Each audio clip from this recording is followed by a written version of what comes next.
Two microphones, no audience, no applause, no stage to escape from. This wasn't a talk show. This was a table where you couldn't hide behind laughter. Meghan Markle was used to telling her story. But this time, she was sitting across from someone who didn't come to listen politely. And that night, what began as a calm podcast conversation slowly turned into something no one had planned. The room was quiet. Two women sat across from each other, microphones positioned carefully between them. Soft lighting, bookshelves in the background, a small table with water glasses. Everything looked calm, controlled, almost intimate. But beneath that calm, something tense moved quietly through the space. Candace Owens sat upright, relaxed, but alert. Her hands rested near the microphone, untouched by notes. Her gaze stayed fixed on her guest, not aggressive, not defensive, simply focused. Meghan Markle sat with her legs crossed, shoulders back, wearing a familiar expression, composed, confident, practiced. It was the posture of someone who had spent years in front of cameras, someone used to shaping the narrative rather than responding to it. Candace began in a measured tone. First of all, Meghan, thank you for agreeing to be here. People have heard a lot about you over the years. I wanted to hear from you directly. Meghan smiled, slightly tilting her head. Of course, I'm glad to be here for an open conversation. The first minutes were smooth. Meghan spoke about media pressure, public scrutiny, and the emotional toll of being misunderstood. Her words were deliberate. Her gestures controlled. She spoke with empathy, carefully guiding the listener toward her perspective. Candace didn't interrupt. She didn't nod excessively, she simply listened. That alone felt unusual. Meghan was used to interviews that pushed forward, redirected, softened the edges. Here, Candace waited as if letting the story reveal itself. Then Candace leaned forward just slightly. There's something I'm noticing, she said calmly. You talk a lot about how things made you feel, but very little about why they happened. Meghan's eyebrows lifted, barely noticeable, but real. What do you mean by that? Candace didn't raise her voice. I'm asking this, she said. If at some point people stopped listening, was it only because the media was unfair? Or could it be because the story itself stopped convincing them? The room went still. For a fraction of a second, Meghan's smile froze. She inhaled, steadying herself, eyes still locked forward. People stopped listening, she replied, her tone now sharper, because they lacked empathy. Not because I lacked truth. Candace nodded slowly. That's one possibility, she said. What's the other one? Meghan's fingers tightened around the glass in front of her. That was the first crack. No voices were raised, no accusations made, but this was no longer an interview. It was the moment control began to shift, and Meghan Markle could feel it. Meghan took a slow sip of water, buying herself a second. The pause wasn't accidental. It was strategic. She had learned long ago that silence could be as powerful as words, sometimes more. When she spoke again, her voice was smooth, measured, almost reassuring. I think it's easy, Meghan said, to sit outside and experience and dissect it. But when you're inside it, when you're living it, things aren't so clean or theoretical. Candace didn't react the way most hosts would. She didn't soften her expression. She didn't rush to agree. Instead, she leaned back slightly and asked calmly, do you think criticism always comes from ignorance? Meghan tilted her head again, that familiar gesture returning. Not always, but in my case, often yes. Candace nodded once. Okay, then let me ask this differently. She folded her hands. You've spoken a lot about feeling silenced, but you've also had global platforms, primetime interviews, documentaries, best-selling projects. How does someone who's supposedly silenced keep being heard everywhere? The air shifted. This time, Meghan didn't smile. That's a very reductive way of looking at it, she replied. Visibility doesn't equal freedom. Having a microphone doesn't mean you're actually being listened to. Candace met her gaze. But listening goes both ways, doesn't it? Meghan's jaw tightened. I listen plenty, she said quickly. I listen to marginalized voices. I listen to women who feel unseen. I listen to Candace gently raised a finger. I don't doubt that. What I'm asking is whether you listen to people who disagree with you. For the first time since the podcast began, Meghan let out a small, sharp laugh. Well, she said, disagreement is fine. Disrespect isn't. Candace didn't miss a beat. Who decides which is which? The question landed heavier than it sounded. Meghan straightened in her chair. When people question my integrity, my intentions, my lived experience, that's not disagreement. That's dismissal. Candace's voice stayed steady. Or she said it's accountability. That word hung in the room. Accountability. Meghan's eyes narrowed slightly. There's a difference between accountability and cruelty. Agreed, Candace said. But there's also a difference between cruelty and discomfort. Meghan leaned forward now, her tone more defensive, more animated. So what is this really about? She asked. Because it feels less like curiosity and more like interrogation. Candace didn't flinch. It's about patterns, she said. Every institution you've been part of is described as toxic once you leave it. Every disagreement becomes harm. Every critique becomes trauma. Meghan's fingers curled inward. That's incredibly unfair, she snapped. You're oversimplifying my life into talking points. Candace nodded slowly again. And you're framing every question as an attack. For a moment neither spoke. The microphones picked up the quiet hum of the room, the faint clink of glass settling on wood. The tension was no longer supped. It was unmistakable. Meghan broke the silence first. I came here in good faith, she said. I didn't come here to be accused. Candace's reply was calm but firm. And I didn't invite you here to applaud. That was it. The polite distance between them was gone. This wasn't about media anymore, or royalty, or narratives.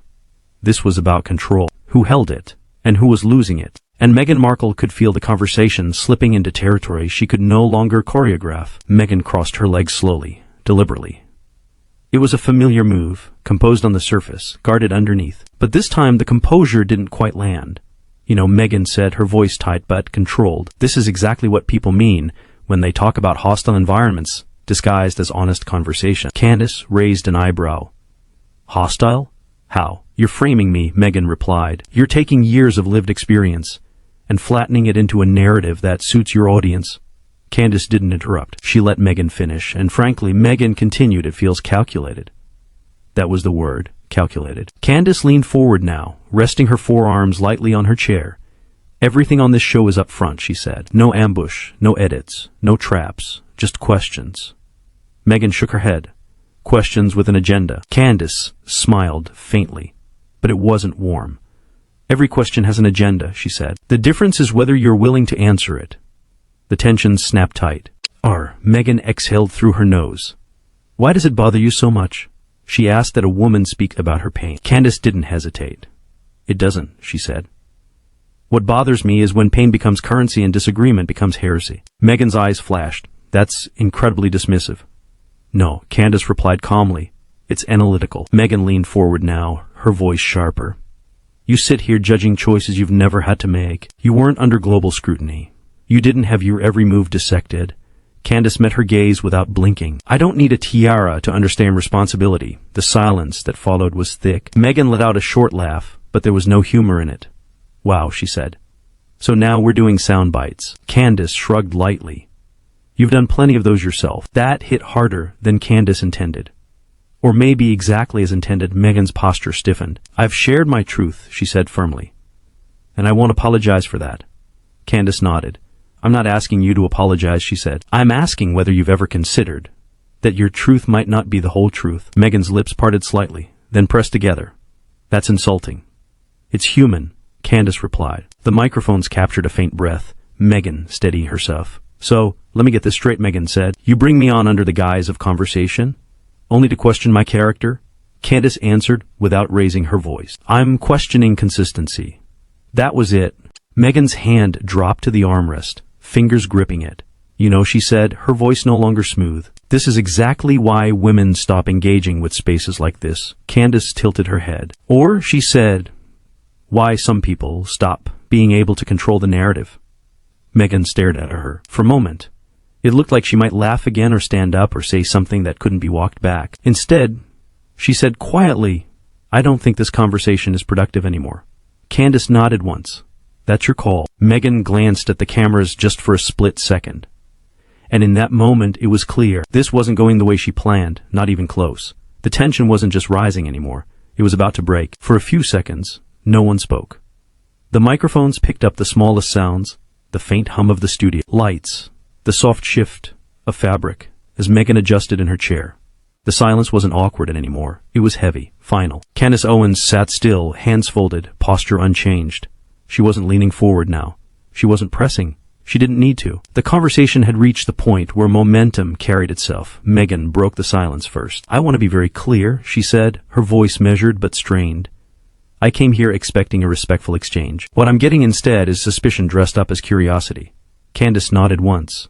And I want to be equally clear, she replied. Respect doesn't mean agreement. It doesn't mean protection from difficult questions. Meghan's lips pressed into a thin line.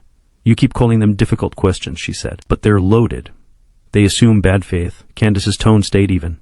No, they assume responsibility. That word again, responsibility. Meghan let out a short, disbelieving laugh. You say that like it's neutral. Like it hasn't been used to silence women for generations. Candace didn't react emotionally. She didn't roll her eyes. She didn't raise her voice. Responsibility isn't silence, she said. It's ownership. And ownership becomes uncomfortable when you're no longer the one setting the terms. Meghan leaned back, shaking her head slowly. This is exhausting, she said. Every time I speak, someone like you shows up to explain why I shouldn't. Candace corrected her gently. That's not what's happening here. Oh, Meghan snapped.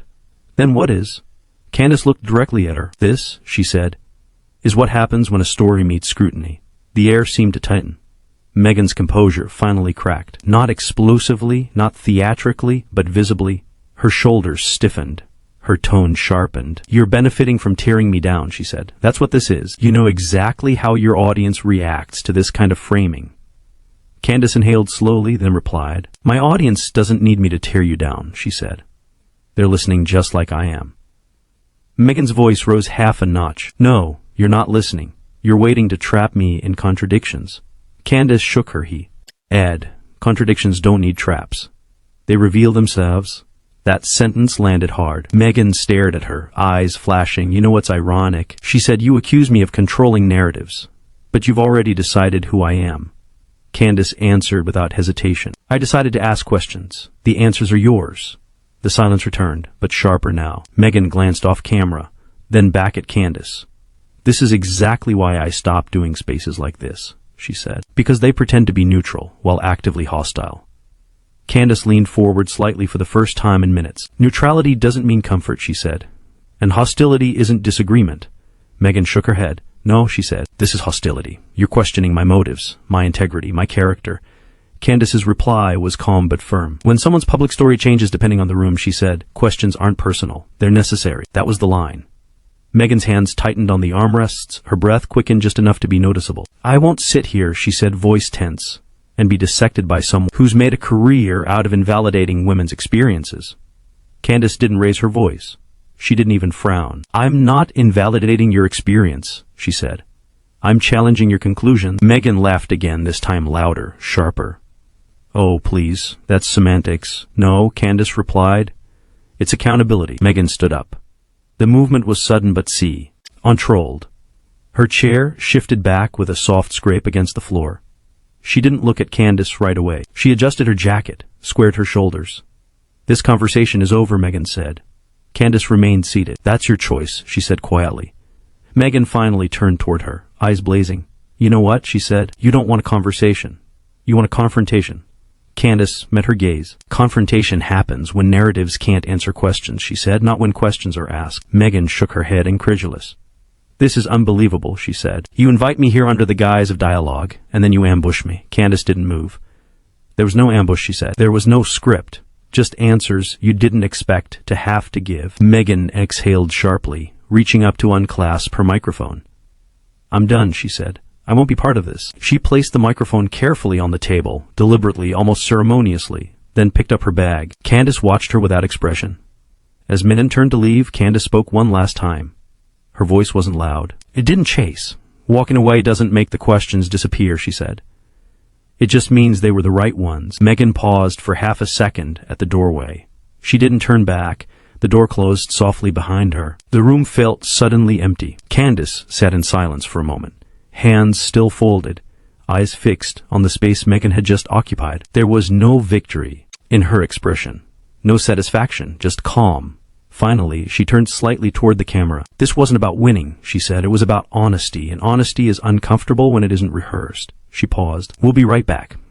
The screen faded, and somewhere outside that quiet studio, the conversation had already escaped into headlines, debates, and arguments that would last far longer than the podcast itself. Not because someone walked out, but because someone finally refused to look away. If this conversation made you uncomfortable, curious, or made you rethink what you just watched, that's the point. These moments don't end when someone walks out.